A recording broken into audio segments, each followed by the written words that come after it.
तो बच्चों चलिए शुरू करते हैं। अब हम क्या देखने वाले हैं, अब हम नेक्स्ट स्टेप में देखने वाले हैं हाइड्रोलाइसिस ऑफ पॉलीवैलेंट एनायन और पॉलीवैलेंट केटायन।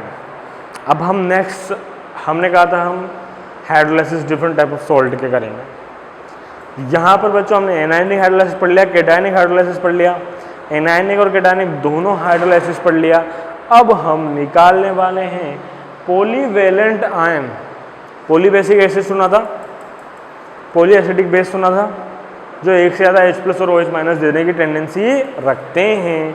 तो यहाँ पर पॉलीवैलेंट एनायन और पॉलीवैलेंट केनायन मतलब जो आपके पॉलीबेसिक एसिड और बेस होते हैं ना बच्चों, पॉलीबेसिक एसिड और पॉली एसिडिक बेस, ये क्या करेंगे, ये एक से ज़्यादा आयंस दे सकते हैं आपको H+ और OH-। तो जो रिमेनिंग पार्ट है वो एक से ज़्यादा क्या होगा, एनायन होगा या केटायन होगा। तो इसलिए हमने इसको नाम दिया पॉलीवैलेंट एनायन और पॉलीवैलेंट केटायन, मतलब वही पॉलीबेसिक एसिड और पॉली एसिडिक बेस दोनों से निकलने वाले जो आपके पास केटायन और एनायन है। तो फॉर एग्जांपल मैं आपको बता देता हूँ, जैसे PO4-3। अब बच्चों ये PO4-3 आपका आता है H3PO4 पॉली बेसिक एसिड से, जो कि वीक पॉलीबेसिक एसिड है, उससे आपका ये आयन आता है। कौन सा आयन है, PO4-3।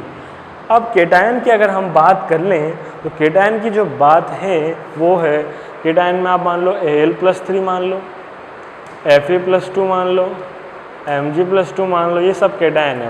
और एनायन में एक और अगर हम जोड़े एग्जाम्पल ज़्यादा ले लें तो ये आपका हो जाएगा C2O4-2 और हो जाएगा बच्चों ये आपका हो जाएगा CO3-2। तो ये कुछ एग्जाम्पल है जो हमने आपको बता दिए। अब ये पॉलीवैलेंट कहाँ से आते हैं, मैंने आपको बता दिया पॉलीबेसिक एसिड या पॉलीएसिडिक बेस से। अब हमें क्या करना है, हमें इनका हाइड्रोलाइसिस करना है। किसका, एनायन का या केटायन का, एनायन या केटायन का हमें हाइड्रोलाइसिस करना है। अब फिर हमें समझना है कि अगर हम कोई पॉलीवैलेंट एनायन या पॉलीवैलेंट केटायन का हाइड्रोलाइसिस करते हैं तो उसके लिए क्या एक्सप्रेशन निकालेंगे, KH की वैल्यू कैसे निकालेंगे, क्या उसमें रिलेशन होगा, क्या उसकी pH होगी, तो इस पे हमें बात करनी है। ठीक है, बच्चों का फोकस यहाँ होना चाहिए। वेरी वेरी इंपॉर्टेंट ऑलमोस्ट, बहुत अच्छी चीज़ है, समझने लायक चीज़ है, चैप्टर की पूरी थीम है इसके अंदर। ठीक है, तो चलिए शुरू करते हैं। कौन सा एनायन है, केटायन है, एनायन है। कौन सा एनायन है, सबसे पहले आइडेंटिफाई करेंगे। अरे सर ये तो पॉलीवैलेंट एनायन है, पॉलीवैलेंट एनायन में हम हाइड्रोलाइसिस कर रहे हैं, तब आपको केस आइडेंटिफाई होगा कि भाई पॉलीवैलेंट एनायन का केस लगेगा। अब हम उसको समझते हैं हाइड्रोलाइसिस कैसे हो रहा है। ठीक है, तो चलो इधर देखो, ये आयन एनायन है आपके पास, इसको H2O से कंबाइन कर लिया आपने, क्योंकि हम हाइड्रोलाइसिस कर रहे हैं तो H2O तो आपको डालना पड़ेगा, रिएक्ट कराना पड़ेगा। वाटर में क्या क्या होते हैं बच्चों, H+ होते हैं, OH- होते हैं, PO4-3 के साथ H+ कंबाइन हो सकता है क्या, हाँ, क्या बनेगा, H लगा दो सर, ये PO4। अब सर एक पॉजिटिव है, एक यहाँ पे 3 नेगेटिव है, चार्ज बैलेंस करो, -2 बचा क्या, OH- बचा सर, ये लो, इसमें कोई नई बात नहीं। आओ, KH1 की वैल्यू, क्या आप KH1 की वैल्यू निकाल सकते हो, निकाल सकते हैं सर, अभी निकाला था हमने, ये होती है सर, KH1 की वैल्यू ये होती है सर, KW/K। ठीक है, अब सर एक बात ये बता दो, KW आपने यहाँ पे K1 क्यों नहीं लिखा, वो मैं अभी बताऊंगा। KW/K, KW/K, KA क्यों लिख रहा हूं मैं, KB क्यों नहीं लिख रहा। एनायन किससे आते हैं, एसिड से। एसिड के लिए क्या यूज करते हैं? Ka। पॉलीवेलेंट एनायन का एग्जाम्पल चल रहा है, तो क्या लूंगा मैं? Ka। बात क्लियर है। अगर केटायन लेता है तो फिर बेस से आ रहा, अगर वो बेस से आ रहा है एन तो Kb, अगर एसिड से आ रहा है तो K। नॉर्मल सी बात है, ठीक है। अब समझो, यहां तक की बात भी क्लियर है। अब ये वाला आयन है, आपको पता है बच्चों, पॉली एसिडिक बेस या पॉली बेसिक एसिड जो होते हैं कितने स्टेप में काम होता है? एक से ज़्यादा स्टेप में H+ देते हैं तो एक से ज़्यादा स्टेप में काम होता है। अब मैं रिलेट कर रहा हूँ धीरे धीरे, चीज़ को समझना, ठीक है।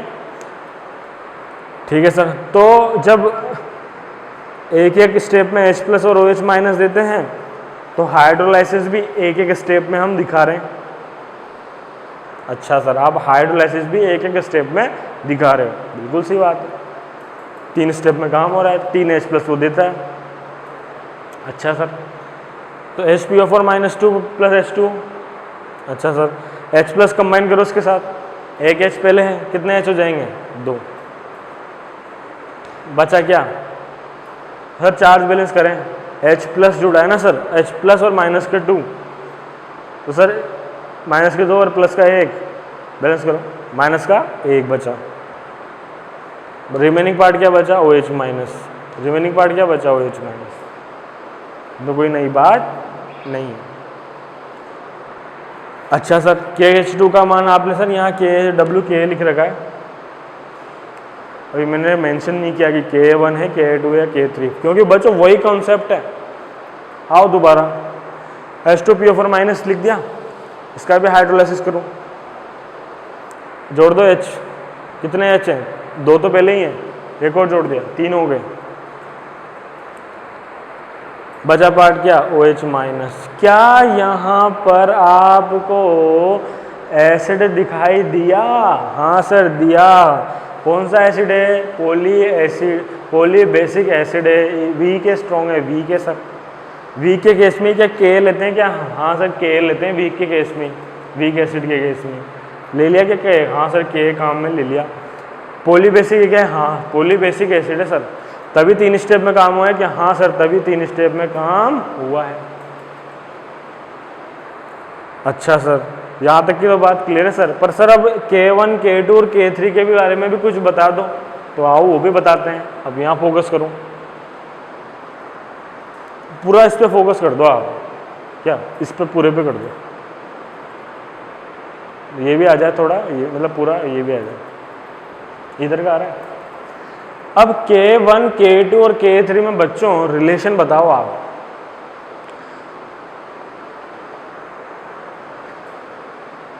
ये आ रहा है क्या? ये तो बच्चों K1, K2 और K3 में रिलेशन बताओ आप, बता सकते हो? दिमाग लगाओ। चलो जिसको आगे अच्छी बात है, जिसको नहीं आया वो इधर देखें, वीडियो पॉज करके सोच लिया, अब इधर देखें। K1, K2, K3 3 चीज़ें, मैं बिल्कुल स्लो बता रहा हूँ, ध्यान से देखना, क्योंकि ये चैप्टर की बहुत समझने वाली चीज़ है। K1, K2 और K3। अब आप मुझे बताओ बच्चों, एक बार बताओ मुझे, K है क्या? Ka है, तेज बोल रहा हूं मैं, आयनाइजेशन कांस्टेंट ऑफ एसिड।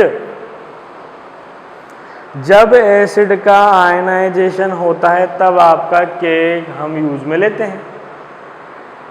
इधर से इधर चल रहे हैं तो क्या हो रहा है? तो हो रहा है हाइड्रोलाइसिस। इधर से इधर दोनों तरफ जा सकते हैं ना, रिवर्सिबल का साइन है। इस डायरेक्शन से इस डायरेक्शन में अगर हम देखते हैं तो हमें क्या दिखाई देता है? अब बताओ सर, इधर से इधर तो हाइड्रोलाइसिस है, ये तो सही है सर, हाँ हाइड्रोलाइसिस। सर इधर से इधर सर आयनाइजेशन दिख रहा है मेरे को, याद है हमने किया था पॉली एसिडिक बेस का, सॉरी पॉली बेसिक एसिड का, इसका किया था ना बैक लेक्चर्स में। तो बच्चों जब हम इधर से इधर चलते हैं तो देखो ये एसिड है, ये अपने आयन में टूट रहा है, ये एसिड है, ये अपने आयंस में डिवाइड हो रहा है, ये एसिड है, ये हमारे आयन में डिवाइड हो रहा है। तो इधर से इधर तो हाइड्रोलाइसिस, क्यों हाइड्रोलाइसिस? अरे H2O जुड़ रहा है ना। इधर से इधर डिसोसिएशन, आयनाइजेशन, डिसोसिएशन, एक समझने के लिए मैंने लिख दिया है ना। इधर हाइड्रोलाइसिस, इधर डिसोसिएशन। सबसे पहला पॉली एसिडिक बेस कहाँ है? ये रहा, सॉरी पॉली बेसिक एसिड कहाँ है? ये रहा। सबसे पहला डिसोसिएशन क्या कहाँ पे हो रहा है? यहाँ, यहाँ या यहाँ? अरे सर सबसे पहला तो यहाँ हो रहा है सर, यहाँ एसिड है ना। ये आपका हो गया K1, ये आपका हो गया K2, और थर्ड में आपका डिसोसिएशन लास्ट में यहाँ से चालू हुआ, यहाँ खत्म हो रहा है K3। अब हाइड्रोलाइसिस की बात करें तो सबसे पहला हाइड्रोलाइसिस इधर हो रहा है KH1, दूसरा हाइड्रोलाइसिस इधर हो रहा है KH2, तीसरा हाइड्रोलाइसिस हो रहा है KH3। बात क्लियर है? अब देखो इधर, अब मुझे बताना, जब भी, अब वही बच्चा बता पाएगा जिसका उस लेक्चर्स में ध्यान था, बैक लेक्चर में मैंने बताया था, जब पॉली बेसिक एसिड H3PO4 का हमने आयनाइजेशन पढ़ा था, तो याद करो K1 ज़्यादा था, K2 ज़्यादा था कि K3 ज़्यादा था? मैं आपको रिमाइंड करा देता हूँ तो बच्चों को याद आ जाएगा। H+ फर्स्ट स्टेप सबसे ज़्यादा था, H+ सेकेंड और थर्ड बहुत ही कम थे फर्स्ट स्टेप के मुकाबले, इसीलिए K1 बहुत ज़्यादा था K2 और K3 के मुकाबले, K1 बहुत ज़्यादा था K2 और K3 के मुकाबले। तो उसी को मैं यहाँ अप्लाई कर रहा हूँ क्योंकि ये मेरा आयनाइजेशन है। K1 is highly greater then K2 is highly greater then K3, ठीक है। और यहाँ पर जब K1 सबसे ज़्यादा होगा तो KH3 सबसे कम होगा, K3 सबसे कम होगा तो KH1 सबसे ज़्यादा होगा, ठीक है। दिख रहा है ना? ये प्रोपोर्शनल है, ये इम्प्रोपोर्शनल, ये इम्प्रोपोर्शनलिटी का साइन बता रहा है। तो KH1 सबसे ज़्यादा होगा भाई, K1 सबसे ज़्यादा तो KH3 सबसे कम, K3 सबसे कम यहाँ से लिया हमने, यहाँ से इसको यूज किया, K3 सबसे कम तो KH1 सबसे ज़्यादा। तो मैं कह सकता हूँ कि पॉलीवैलेंट एनायन के लिए का हाइड्रोलाइसिस अगर आप करोगे तो KH1 is highly greater than KH2 is highly greater then KH3। आप केवल और केवल इसके कंपैरिजन में इन दोनों को नेग्लिजिबल मान सकते हो और KH1 की वैल्यू निकाल लोगे तो वही आपका हाइड्रोलाइसिस कांस्टेंट ऑफ डिसोसिएशन आ जाएगा KH1। ये आपका काम की चीज़ है, इसको आप यूज़ करोगे, ठीक है।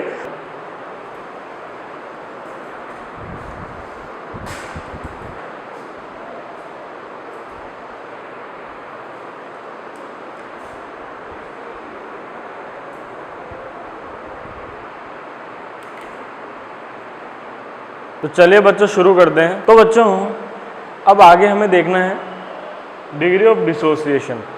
पॉलीवैलेंट आयन में हमने बात कर रहे थे, पॉलीवैलेंट आयन में डिग्री ऑफ डिसोसिएशन हमने देखा, उसको किससे रिप्रेजेंट करेंगे बच्चों?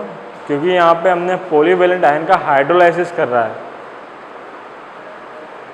तो यहाँ पर हमने पॉलीवैलेंट आयन का हाइड्रोलाइसिस किया है,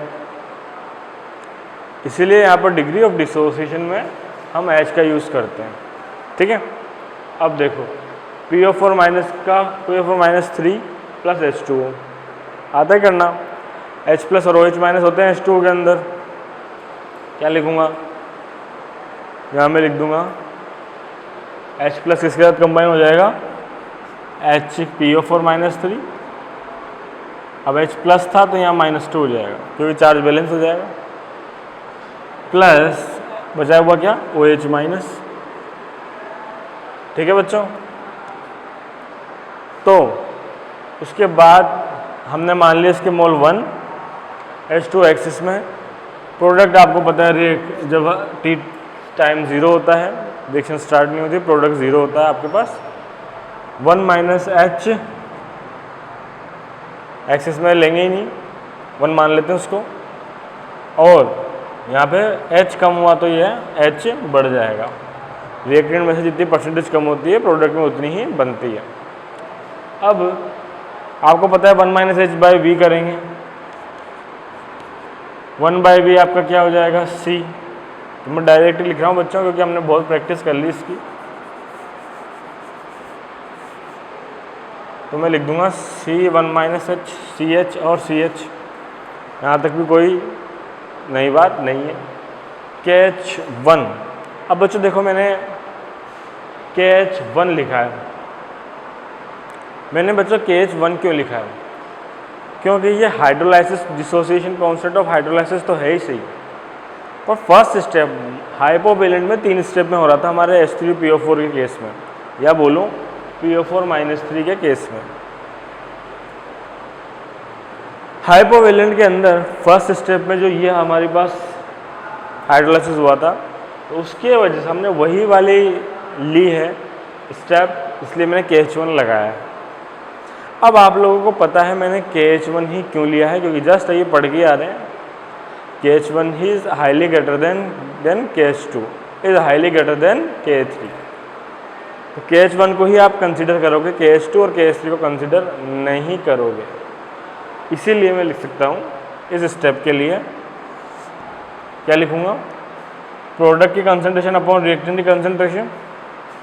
ठीक है, डायरेक्ट लिख देता हूँ, अब तो प्रैक्टिस हो गई होगी आपकी। CH upon C1 minus H, C से C कैंसल आउट, बचा क्या, बचा आपके पास CH² अपॉन 1 माइनस H। यहाँ तक भी कोई नई बात नहीं है। OH माइनस की कंसंट्रेशन कितनी लेंगे बच्चों बोलो, देखो OH माइनस के नीचे क्या लिख रहा है CH। अब वही बात, if H is less than 1, H 1 से इतना छोटा है, H 1 से इतना छोटा है कि 1 में से आप H को घटाओगे तो उस पर कोई फर्क पड़ने वाला नहीं है। तो मैं लिख सकता हूँ यदि H 1 से बहुत छोटा है दें तो 1 माइनस H इज लगभग बराबर 1 के। 1 माइनस H किसके बराबर हो जाएगा, 1 के बराबर हो जाएगा, क्योंकि 1 में H घटा रहे हो तो उस पर कोई फर्क पड़ने वाला नहीं है। ठीक है, तो KH equal to CH square, क्योंकि 1 माइनस H को हमने क्या मान लिया 1। ठीक है, अब बच्चों यहाँ देखो H की वैल्यू हम निकालेंगे, तो H की वैल्यू जब हम निकालेंगे तो आएगी आपके पास √KH by C।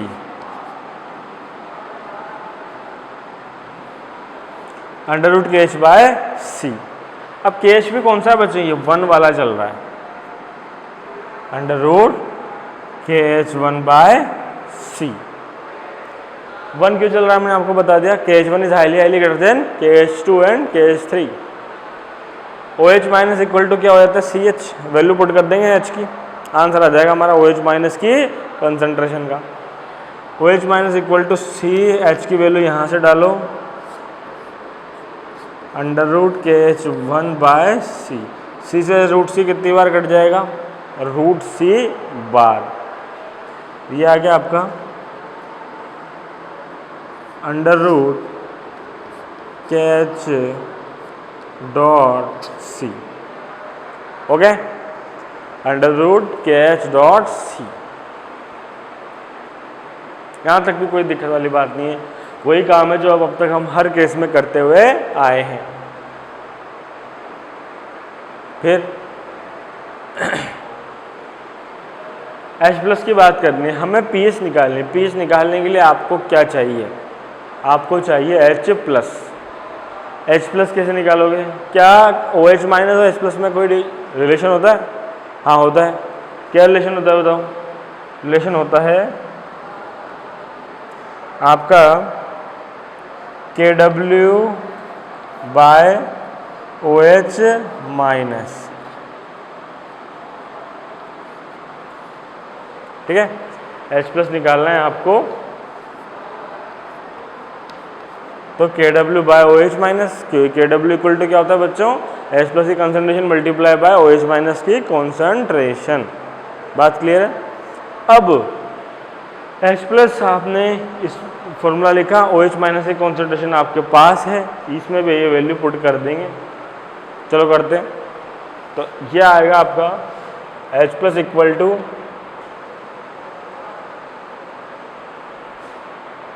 KW by under root KH1.C। ठीक है बच्चों, यहाँ तक तो हमने लिख लिया। अब मुझे बताओ, क्या KH1 की जगह मैं कुछ लिख सकता हूँ, हाँ कि ना? लिख सकता हूँ, क्योंकि मैंने अभी निकाल के आया हूँ। क्या होता है बच्चों KH1 की वैल्यू? KH1 की वैल्यू होती है KW बाय KA3। याद रखना, दोबारा बोलूँ, KH1 की वैल्यू होती है KW बाय KA3। तो ये वैल्यू मैं यहाँ रखूँगा KH1 में, तो देखना मेरा H प्लस क्या आता है, KW ऐसा का ऐसा, KH1 की जगह रख रहे हैं, क्या रखेंगे, अंडर रूट में चली गई बात, KW बाय KA3.C ऐसा कैसा। ठीक है, अब बच्चों देखो इधर ध्यान से देखना, ये अंडर रूट का KA3 कहाँ जाएगा, ऊपर, और अंडर रूट KW से KW कितनी बार कट जाएगा, अंडर रूट KW बार। तो मैं फाइनल लिख रहा हूँ, क्या लिखूंगा,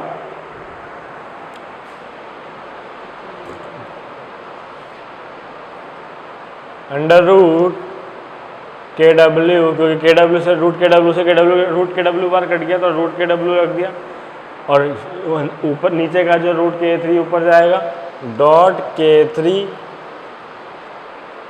बाय C। ये सब अंडर रूट में चल रहा है। ठीक है, ये आपका एक्सप्रेशन आया, मैं बोल के बता देता हूँ, पढ़ के बता देता हूँ आपको। ठीक है, KW dot KA3 by C, और सारी की वैल्यू किस में है, अंडर रूट में है। अब ये आपने H प्लस निकाल लिया, अब इसकी जगह क्या करोगे आप, PH निकालोगे, तो माइनस लॉग H प्लस में वैल्यू पुट करेंगे, किसकी, H प्लस की। तो चलो पुट करते हैं, माइनस लॉग H। अब अच्छा H प्लस की वैल्यू इसमें रख देंगे KW dot KA3 by C की पावर 1/2, और ये सॉरी माइनस लॉग पे लिखना भूल ही गया, माइनस लॉग, इसको सोल्व करना है आपको। अंडर रूट का क्या मतलब होता है बच्चों, अंडर रूट का मतलब होता है 1/2 पावर में, तो बस पावर में 1/2 लगाते जाओ। अब माइनस लॉग H प्लस क्यों लिया, अरे PH क्या होती है, माइनस लॉग H प्लस। अब इधर देखो, यहाँ मैंने लिख दिया PH, इसमें भी कोई नई बात नहीं है। यहाँ देखो माइनस लॉग, अब सोल्व कर रहा हूँ इसको, अब तो आ जाना चाहिए सब बच्चों को, है ना, इसमें कोई नई बात नहीं है, क्योंकि बच्चों इस चैप्टर में आपको पता है लॉग का हमने काफ़ी यूज़ किया है, तो अब सब बच्चों को क्लियर होना चाहिए, एक स्टेप में फाइनल आंसर आना चाहिए। ठीक है, अब माइनस लॉग 1/2 आगे आ जाएगा, ये आ गया आगे। ठीक है, लॉग A की पावर B लगाई property, log A dot B और log A by B, log A by B, log A minus B लगाते हैं, minus log KW dot KA3। ठीक है, अब माइनस आएगा, हाफ आगे लग रहा है इसलिए लॉग C। ओके, अब बाहर माइनस था तो अंदर का माइनस क्या हो जाएगा, प्लस का, इसे भी याद होना चाहिए, minus half log A into B क्या होता है, log A plus log B। यहाँ हम लिखेंगे माइनस का लॉग A, ये रहा A, अब प्लस है बाहर माइनस है तो अंदर का प्लस क्या हो जाएगा, माइनस का 1/2 भी याद रखना, गलती नहीं होनी चाहिए, प्लस हाफ लॉग C। तो बच्चों ऐसे करते हैं इसको, ये सब बच्चों को एक स्टेप में करने की प्रैक्टिस करनी चाहिए इन चीज़ों में। अब PH इक्वल टू क्या हो जाएगा, माइनस लो KW क्या आता है बच्चों मतलब PKW, ये आपका हो जाएगा PK3 और प्लस का हाफ लोग से ऐसा का ऐसा। ये आपका आ गया final expression of pH of polyvalent anion. This is the formula to calculate pH for polyvalent anion. Okay, so now in the case of cation you will change the value of Ka3. You will put the Ka3 in the replace this from KB3 या मतलब जिस zone सा भी आपका base चल रहा है either वो पॉलीवेलेंट तो होगा ही सही, तो पॉली एसिडिक बेस तो होगा ही सही वो। अगर आप केटाइन के केस में बात करेंगे तो पॉली एसिडिक बेस में एक से ज़्यादा हो सकता है, 3 भी हो सकते हैं, 2 भी हो सकते हैं, तो आप KB2 आ जाएगा। तो मतलब जो ही बात है, अभी तो हमने केवल पॉलीवेलेंट एनायन के लिए बात करी थी, बाकी आप इसके जैसा करोगे सेम टू सेम प्रोसेस है, आप पॉलीवेलेंट केटाइन का भी कर सकते हो। बात समझ में आ गई क्या? अब देखो इधर, यहाँ तक की बात तो बच्चों हमने सारे के सारे क्या करे अभी तक, सॉल्ट देखे। मैंने आपको pH निकालना सिखाया सारे सॉल्यूशन का, मैंने आपको जितने भी सॉल्ट हैं उनकी pH निकालना सिखा दिया। और मैं आपसे ये गारंटी से कह रहा हूँ कि जिस तरीके से मैंने समझाया था ऐसा एक भी वीडियो आपको कहीं नहीं मिलेगा, कहीं भी छान लेना। तो जिस तरीके से हमने सॉल्ट और pH पढ़ी है डिटेल में, उतनी डिटेल में आपको भी पढ़ना है और उसको राइट डाउन जरूर करना है। आज जो हम पढ़ने वाले, ये बात मैंने क्यों कही, क्योंकि जो टॉपिक अब मैं बफर सॉल्यूशन पढ़ाने वाला हूँ, buffer solution is a must interesting important topic of this chapter. Okay, तो जो बफर सॉल्यूशन टॉपिक है ना बच्चों, इस बफर सॉल्यूशन टॉपिक को ध्यान से समझना, और मैं इसको इतनी अच्छी तरीके से पढ़ाऊंगा कि पूरे कहीं भी आप कोई वीडियो नहीं मिलेगा आपको इतना अच्छा इसके लिए भी। और मैं ये सब बातें क्यों कह रहा हूँ, क्योंकि मैंने आपको जो pH और सॉल्ट पढ़ाया ना बच्चों, इतना डिटेल में कहीं टॉपिक ही नहीं मिलेगा, मिलेगा तो वो इनबैलेंस मिलेगा, आगे पीछे कोई सीक्वेंस ही नहीं होगा। पर हमने जो सीक्वेंस वाइज एक एक चीज़ क्लियर करते हुए कराया है। दूसरा, ये बफर सॉल्यूशन का भी आपको नहीं मिलेगा, कहीं नहीं मिलेगा, कोई वीडियो नहीं मिलेगा कि बफर सॉल्यूशन को इजी वे में सबसे अच्छा कैसे समझा सकते हैं, कैसे समझ सकते हैं। इसलिए मैं कह रहा हूँ कि बफर सॉल्यूशन पर्सनली मेरा भी इंटरेस्टिंग टॉपिक है और मैं चाहता हूँ आपको भी उतनी ही अच्छी तरीके से आए, तो इसलिए बिल्कुल ध्यान से इसको टॉपिक को देखना।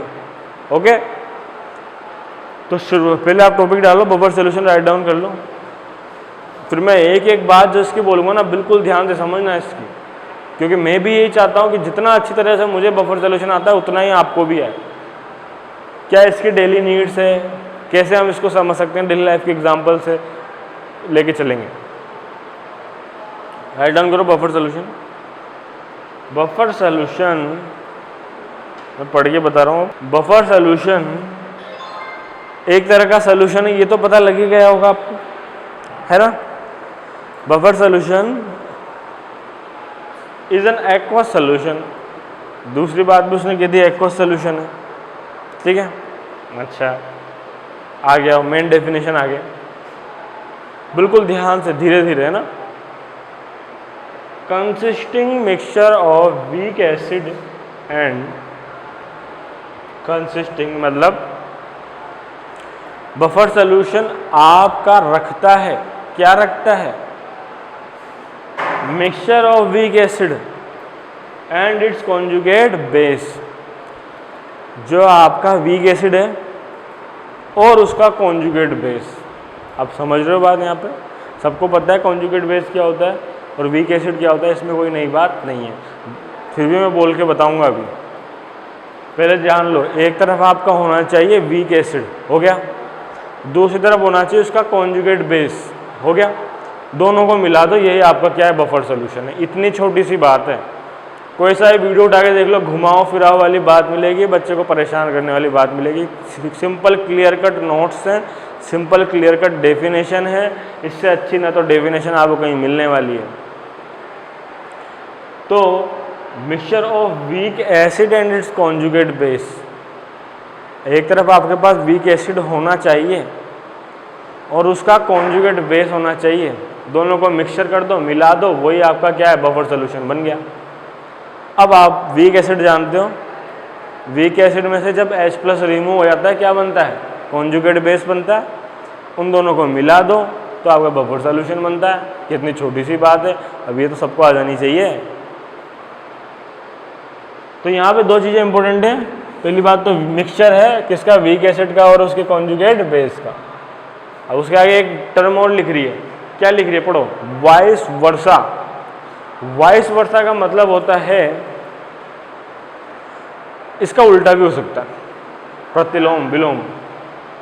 मतलब एक वाइस वर्सा का मतलब, अभी तो आपने वीक एसिड और उसका कॉन्जुगेट बेस लिया था, अब आप वीक बेस ले लो, एसिड ले लो, वीक बेस ले लो और कॉन्जुगेट एसिड ले लो, वीक एसिड ले लो या कॉन्जुगेट बेस ले लो, मिला दो, क्या बनेगा, बफर सॉल्यूशन बन जाएगा। ठीक है, छोटी सी बात है। अब इधर आओ, मेन चीज़ अब आपको समझ में आएगी कि बफर सॉल्यूशन का नाम बफर क्यों पड़ा। बफर वो थोड़ी है जो बफर करने जाते हैं वहाँ शादी पार्टी में, फिर क्या है ये, यहाँ देखो अभी समझाएंगे। It's pH changes very little, ये आपको डेफिनेशन दे रहा है। pH का डेली लाइफ में बहुत रोल होता है, pH क्या होता है समझे, कि डॉक्टर से पूछना pH क्या होता है, वो ऐसा देखेगा आपको शौक की नज़रों, क्योंकि बच्चों यहाँ से नॉलेज स्टार्ट होती है। CBC करा लेते हैं ब्लड की, उसमें pH ही नहीं देते। ब्लड की pH हो, क्यों बात कर रहा हूँ ब्लड की pH के लिए, अरे यहाँ इंपॉर्टेंट है, यही बफर सोल्यूशन समझाएगा। ब्लड की pH हो, बहुत ज़रूरी है समझना। यूरिन की pH है, बहुत ज़रूरी है समझना। जब बच्चे को यही समझ में नहीं आएगा तो CBC की रिपोर्ट में कहीं कहीं pH आ जाता है, कहीं कहीं pH नहीं आता। डॉक्टर से पूछ ही नहीं पाए सर pH बढ़ रही है घट रही है, क्योंकि बच्चों pH बहुत बड़ा फैक्टर है, बहुत इंटरेस्टिंग फैक्टर है जो आपको अपनी हेल्थ के बारे में बता सकता है डिटेल में। pH आपके BP, शुगर, डायबिटीज़, कैंसर तक को कंट्रोल मेज़र करता है, अफेक्ट करता है। और सर आप बायो क्यों पढ़ा रहे हो, अरे मैं बायो नहीं पढ़ा रहा, मैं आपको बफर सोल्यूशन को समझाने के लिए आपका पूरा प्ले तैयार कर रहा हूँ, बैकग्राउंड तैयार कर रहा हूँ। ध्यान समझना बिल्कुल, मैं ऐसा समझाऊंगा, कहीं नहीं मिलेगा आपको ये, जो अब तक पढ़ा दिया वो भी नहीं मिलेगा, जो अब पढ़ाने वाला हूँ वो भी नहीं मिलेगा। It's pH changes very little of small amount of weak acid and weak base, very little of small amount adding weak acid and weak base, addition of weak acid और वीक बेस। ठीक है, चौकदम हो गई। It's pH changes very little of small amount addition of weak acid और weak base. क्या मतलब हुआ इसका, बिल्कुल धीरे से चल रहा हूँ मैं, कोई जल्दीबाजी नहीं मुझे, मैं चाहता हूँ आपको पूरा समझ में आए।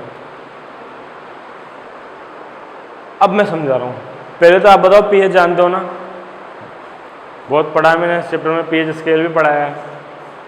तो बच्चों ऐसे ही हमारे ब्लड की भी pH होती है, आपकी यूरिन की pH होती है, आपके हर एक चीज़ की pH होती है, आपके इंटेस्टिनल फ्लूइड की भी pH होती है, आपके लीवर से जो बाइल जूस निकलता है उसकी भी एक pH होती है, एसिड निकलता है स्टमक में उसकी भी एक pH होती है। तो आप जानते हो हर चीज़ की pH होती है। जिस बच्चे को pH समझ में आती है ना, वो आपके डॉक्टर की रिपोर्ट को अच्छे से समझ पाता है। तो ध्यान समझना, जिसको pH समझ में नहीं आती हो, कैसे आपकी pH आपके जीवन में बीमारियों से समझने में मदद करती है। ध्यान से सुनना एक बार, जब आपने सीबीसी रिपोर्ट कराई डॉक्टर के पास, सस्ती सी होती है ब्लड की जांच, उसमें पीएच वाले एक फैक्टर को देखो आप। जब भी बच्चों पीएच चेंज होती है ना हमारी ब्लड की पीएच का एक रेंज होता है। क्या रेंज है वो? 7.35 से 7.45 तक की रेंज होती है। इसमें ही आपका ब्लड होता है पीएच। ब्लड की पीएच इतनी होनी चाहिए। जब भी आपके शरीर में कोई डिजीज़ होती है, क्या हार्ट डिजीज़ हो, डायबिटीज़ हो, शुगर हो, कैंसर हो, ब्लड की पीएच एसिडिक की तरफ जाती है। बायो नहीं पढ़ा रहा मैं, बफर सोल्यूशन ही पढ़ा रहा हूँ भाई। इसको समझने के लिए ये जरूरी था समझाना। जब भी आपकी ब्लड की पीएच एसिडिक की तरफ जाए, आप बीमार होने वाले हो, बीमारियों से घिरने वाले हो। केमिस्ट्री पहले से ही बता देती है। या जो भी बीमार है उसकी ब्लड की पीएच निकाल के देख लेना, 7 से कम ही आएगी, मतलब कम से मतलब एसिड की तरफ जाएगी। और जिसकी जो अच्छी डाइट लेता है, टाइम से अपनी लाइफस्टाइल को फॉलो करता है, उसकी ब्लड की पीएच 7.35 से 7.45 की रेंज में ही मिलेगी आपको, वो स्वस्थ है। तो इस रेंज में रहना चाहिए, ना तो 7.45 से ज़्यादा होनी चाहिए, नहीं 7.35 से कम होनी चाहिए। इसी में आपका ब्लड अगर है तो आप स्वस्थ हो। शुगर कंज्यूम करोगे, ब्लड एसिडिक की तरफ जाएगा। हाईली एसिडिक चीज़ें, हाईली प्रोटीन, हाईली फैट आप कंज्यूम करोगे डाइट में, तो वो एसिड की तरफ आपके ब्लड की पीएच को ले जाएंगे। ज़्यादा आपको बेस भी यूज़ नहीं करना। बेस मतलब जितने भी सॉफ्ट ड्रिंक्स होते हैं, क्या होती हैं? बेस मतलब क्षार, अम्ल का उल्टा क्षार। तो वो आपके ब्लड की पीएच को क्षारीयता की तरफ ले जाएगी, वो भी गलत है। क्यों गलत है? अरे एक बात बहुत मेजरेबल फैक्टर है, जब डिजीज़ तो मैंने बताई दी। जब भी आपका पीएच इंक्रीज होता है ना, तो आपका बीपी भी उससे कनेक्ट होता है। ब्लड का पीएच कनेक्ट होता है ब्लड प्रेशर से। तो वहाँ आप ये बात समझ जाओ कि एसिड की तरफ जाएगा तो बीपी आपका चेंज होता है। तो बहुत गलत बात है ये आपका ब्लड का पीएच चेंज होना। अल्टर करता है तो बहुत छोटी सी रेंज में चेंज होना चाहिए, 7.35 से 7.45 के बीच में बस। अगर आपका उसमें है ब्लड की पीएच तो सही है। हमें सीबीसी रिपोर्ट में पीएच समझनी चाहिए और मांगनी चाहिए टेस्ट में। डॉक्टर से भी अपील करनी चाहिए कि इसमें लिखो, तो डॉक्टर भी, ठीक है बच्चों, तो वो आपको अच्छी जानकारी देते हैं डॉक्टर। अब यहाँ मैं जो समझाने जा रहा हूँ उसको सुनो।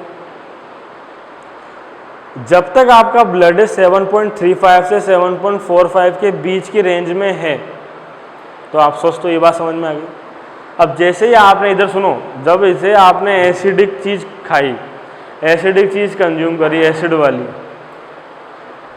तो ऐसा नहीं है आपके ब्लड की पीएच सडनली अचानक से 7 एसिड की तरफ चल जाएगी, 7.3 से कम हो जाएगी। ऐसा नहीं होता, अचानक नहीं होता ये काम।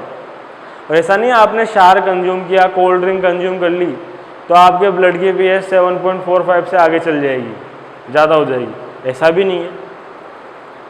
मतलब वो आपका शरीर ये ध्यान रखता है कि आपके ब्लड की पीएच, पूरी कोशिश करता है वो कि 7.35 से 7.45 के बीच में ही रहे। तो इस चीज़ को उस रेंज में रखने की प्रक्रिया को क्या बोलते हैं? बफर। क्या बोलते हैं? बफर।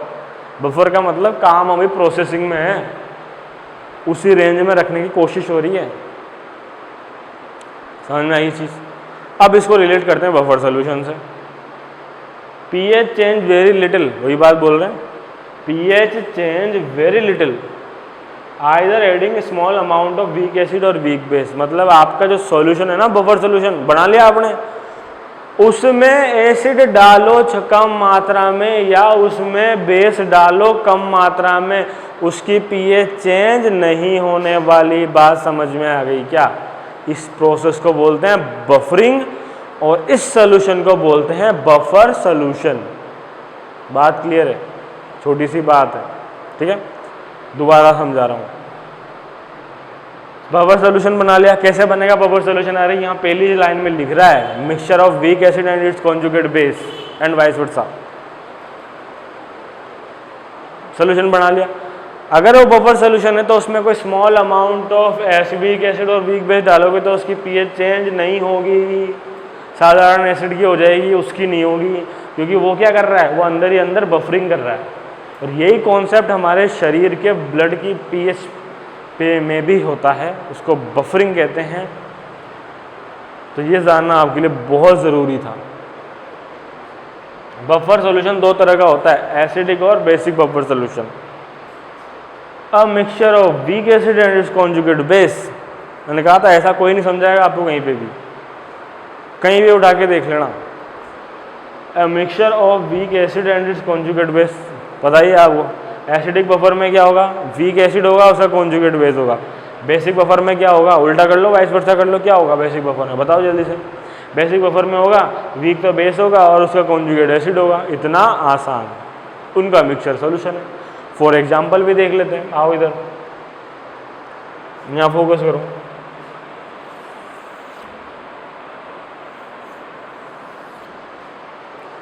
ये आपका वीक एसिड है, अरे है कि नहीं है, एसिडिक बफर सॉल्यूशन पढ़ रहे हैं, ये आपके एसिड है कि नहीं है। बफर सॉल्यूशन एग्जाम्पल, अब देखो ये आपका वीक एसिड है कि नहीं है ना। ये क्या है उसका, अरे सर ये तो सॉल्ट है, वेरी गुड। ये वीक एसिड है कि नहीं है, ये तो सॉल्ट है, हाँ सॉल्ट है। सॉल्ट को डिवाइड करो, CH3COO- Na+, रूटा। ये क्या है, CH3COO-, इसका कॉन्जुगेट बेस, और ये क्या है आपका वीक एसिड। वीक एसिड का CH3COOH एसिडिक एसिड का कॉन्जुगेट बेस क्या हो गया, CH3COO- हो गया, हाँ कि ना। तो इस सॉल्ट में से इसका कॉन्जुगेट बेस ही आपको मिलेगा, तो उस दोनों का मिक्सचर क्या हो गया, बफर सॉल्यूशन। कुछ और एग्जांपल यहाँ लिख रहे हैं पॉलीबेसिक एसिड्स के, ये देखो H2S, इन दोनों का H2S है, H2S में से एक ये H2S आपका किस NaHS, और उसके बाद NaHS प्लस Na2S, ये दोनों भी आपस में क्या है, आपका बफर सॉल्यूशन बनाते हैं। क्योंकि बच्चों ये जो आपके अंदर दिख रहा है ना, इसके अंदर देखो HS है, दिख रहा है आपको HS, ये इसका क्या हो गया, कॉन्जुगेट बेस हो गया, किसका, H2S का, ठीक है। HS तो वो वाला NHS माइनस रिलीज हो जाएगा।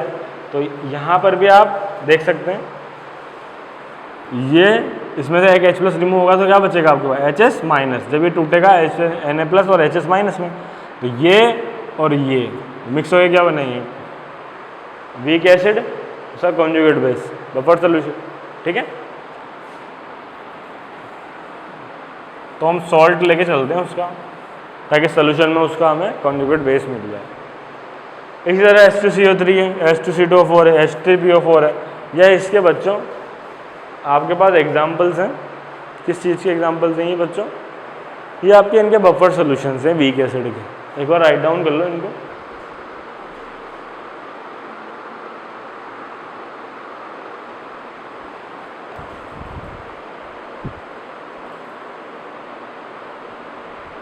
तो आपने बच्चों देखा एसिडिक एसिड का ये बफर सॉल्यूशन ये रहा, H2S का ये रहा, H2CO3 का ये रहा, H2C2O4 का ये रहा, H3PO4 का बफर सॉल्यूशन ये आपके सामने है, ठीक है।